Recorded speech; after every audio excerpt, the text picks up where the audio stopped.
Baik Bapak Ibu Guru, Assalamualaikum warahmatullahi wabarakatuh. Ini ada informasi menarik yang didapatkan dari admin Info GTK terkait dengan pencairan tunjangan sertifikasi guru yang triwulan ketiga. Meskipun ya masih ada beberapa guru, kalau saya lihat di komentar-komentar YouTube saya itu, untuk yang triwulan 1 maupun yang triwulan keduanya itu belum belum dicairkan ya. Nah, tapi mau bagaimana lagi, yang untuk yang triwulan ketiga itu sudah mau dicairkan. Jadi ada dua info penting yang akan saya sharing pada video kali ini yang berkaitan dengan pencairan tunjangan sertifikasi guru yang saya dapatkan dari Info GTK ya. Jadi Bapak Ibu guru bisa menyaksikan video ini ataupun bahkan bisa men-sharingnya ke teman-temannya, siapa tahu bisa bermanfaat ya. Yang pertama dulu, bocoran yang pertama itu dari admin GTK. Jadi ada integrasi Telegram dengan Info GTK ya Bapak Ibu. Nah, jadi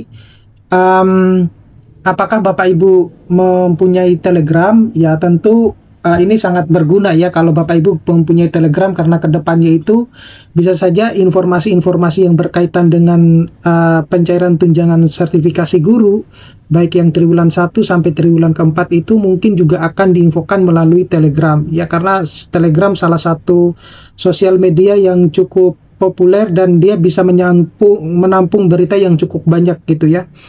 Nah, guru disarankan untuk tidak menghapus ya akun Telegram. Nah, kemudian ada rencana fitur baru, validasi Info GTK itu bisa terhubung dengan Telegram Bapak Ibu. Jadi Bapak Ibu guru ketika misalnya melakukan validasi, infonya akan didapatkan dari Telegram. Kemudian kewajiban email PTK itu harus aktif Bapak Ibu. Jadi email yang dipakai untuk login ke Info GTK itu harus aktif dan bisa diakses. Nah, paling gampangnya itu kalau Bapak Ibu menggunakan email yang sama dengan device ya atau HP-nya Bapak Ibu guru, itu pasti akan aktif terus. Nah, tapi jangan sampai passwordnya itu lupa gitu ya, karena email ini akan jadi kunci untuk proses validasi ke depan gitu. Jadi kalau misalnya Bapak Ibu guru yang kesulitan untuk membuat email dan lain sebagainya, mungkin bisa minta tolong ke anak-anaknya atau ke yang lain ya untuk bisa dibuatkan email dan harus dihafal gitu ya, semacam itu. Nah, berikutnya itu adalah klarifikasi informasi hoax yang beredar di kalangan Bapak Ibu guru, di grup-grup Bapak Ibu guru, bahwasanya banyak beredar ya screenshot yang disebut sebagai tampilan terbaru Info GTK untuk triwulan ketiga, yaitu sebenarnya itu adalah penarikan data untuk triwulan ke-1 maupun kedua. Jadi Bapak Ibu harus jeli terkait dengan informasi tersebut, karena screenshotnya itu sebenarnya ya tidak pandai-pandai amat dia screenshot gitu. Faktanya itu bukan Info GTK terbaru, melainkan tampilan lama dari triwulan 1 dan triwulan kedua. Jadi kalau menyebarkan berita itu ya agak sedikit pintar-pintar dikit lah gitu. Jangan asal screenshot kemudian di-share gitu. Kemudian hingga hari ini itu Info GTK belum berubah ya, hingga terkait dengan penarikan data masih tetap sama. Statusnya tampilan masih SKTP triwulan 1 dan 2, itu belum ada penarikan data baru. Yang ada itu baru proses validasi Bapak Ibu guru ya. Jadi kalau ada informasi bahwa saatnya sudah penarikan data untuk yang triwulan ketiga, itu hoax ya. Belum ada, yang ada baru validasinya ya. Nah, selanjutnya itu adalah ada 8 poin validasi Info GTK yang Bapak Ibu harus perhatikan, ini penting ya. Jadi menjelang validasi ada 8 poin utama yang bisa divalidasi. Yang pertama itu NUPTK atau nomor unik pendidikan dan tenaga kependidikan, di mana ini wajib aktif dan sinkron di arsip NUPTK, Dapodik dan Serdik. Nah, nama dan tanggal lahir itu juga harus sama di semua data Bapak Ibu guru ya. Yang menjadi hambatan Bapak Ibu guru itu salah satunya adalah namanya itu seringkali berbeda di antara NUPTK, Dapodik, dan Serdik. Jadi misalnya berbeda seperti apa? Berbeda satu huruf atau yang lain, itu penting Bapak Ibu. Kemudian data kepegawaian ya. Yang kedua, data kepegawaian status PNS, P3K atau non PNS itu harus valid ya. Jadi nanti ada tanda berwarna biru ya. Kemudian data lengkap misalnya NIP-nya, NIK-nya, namanya, jenis kelamin, tanggal lahir, instansi, jabatan, SK terakhir maupun masa kerja ya. Nanti kalau misalnya ada juga kenaikan gaji, nah Bapak Ibu juga harus mencantumkan di situ.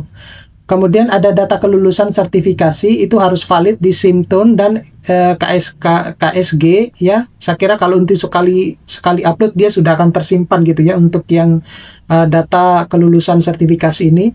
Kemudian sertifikat itu harus lulus sesuai dengan bidang studi Bapak Ibu guru. Ini penting juga, ini salah satu indikator kalau pencairan tunjangan sertifikasi gurunya itu mau dicairkan gitu. Kemudian identitas dan sekolah juga harus konsisten Bapak Ibu ya. Jadi ya kalau misalnya yang sudah cair sebelum-sebelumnya tentunya ini tidak masalah ya.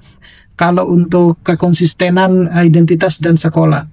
Kemudian yang tidak kalah penting itu juga adalah beban mengajar ya, jam pelajaran ya itu juga penting. Itu minimal yang disyaratkan itu adalah 24 jam pelajaran harus valid.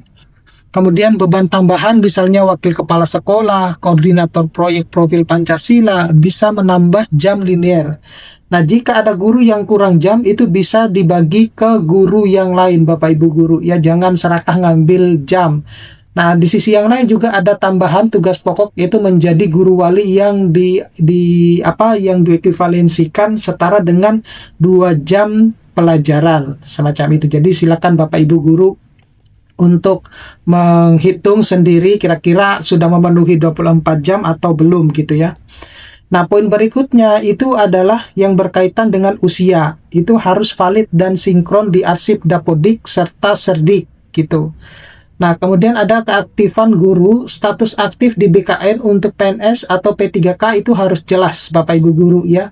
Itu juga pernah saya bahas, kalau misalnya Bapak Ibu guru misalnya cuti tanpa jelas, izin tanpa jelas itu bisa berpengaruh terhadap pencairan juga tunjangan sertifikasi guru.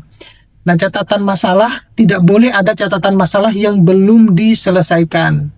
Dan yang kedelapan itu adalah kelengkapan data, di mana semua elemen data itu harus valid ya, terutama dia harus berwarna biru, jangan sampai berwarna merah. Jika masih kuning, berarti sedang proses validasi ya. Nah, di beberapa guru itu proses validasinya sudah selesai. Nah, ada juga yang belum ya, itu juga harus ini. Nah, apakah yang sudah selesai validasinya itu bisa lebih cepat mendapatkan tunjangan profesi gurunya? Ya, belum tentu juga seperti itu. Nah, selanjutnya itu adalah ini format pembayaran ya Bapak Ibu guru. Ini penting untuk Bapak Ibu ketahui karena ini berkaitan penting dengan tunjangan sertifikasi guru.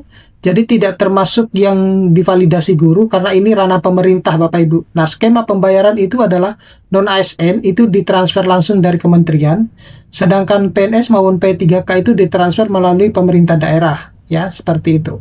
Jadi kalau saya simpulkan bahwa belum ada perubahan info GTK hingga saat ini ya, prosesnya masih validasi, belum ada penarikan data. Kemudian fokus pada persiapan guru ya, misalnya pastikan email PTK aktif, kemudian tunggu integrasi Telegram, kemudian cek 8 poin validasi yang sudah saya sebutkan tadi. Kemudian jangan percaya dengan screenshot terkait dengan penarikan data untuk yang triwulan ketiga karena itu hoax ya. Yang ada beredar itu adalah itu hanya untuk yang sudah terjadi, yaitu triwulan 1 maupun triwulan kedua. Screenshotnya triwulan 1 maupun triwulan kedua. Oke, mudah-mudahan ini bisa bermanfaat. Nanti kita akan ketemu pada video-video berikutnya. Saya akhiri, assalamualaikum warahmatullahi wabarakatuh.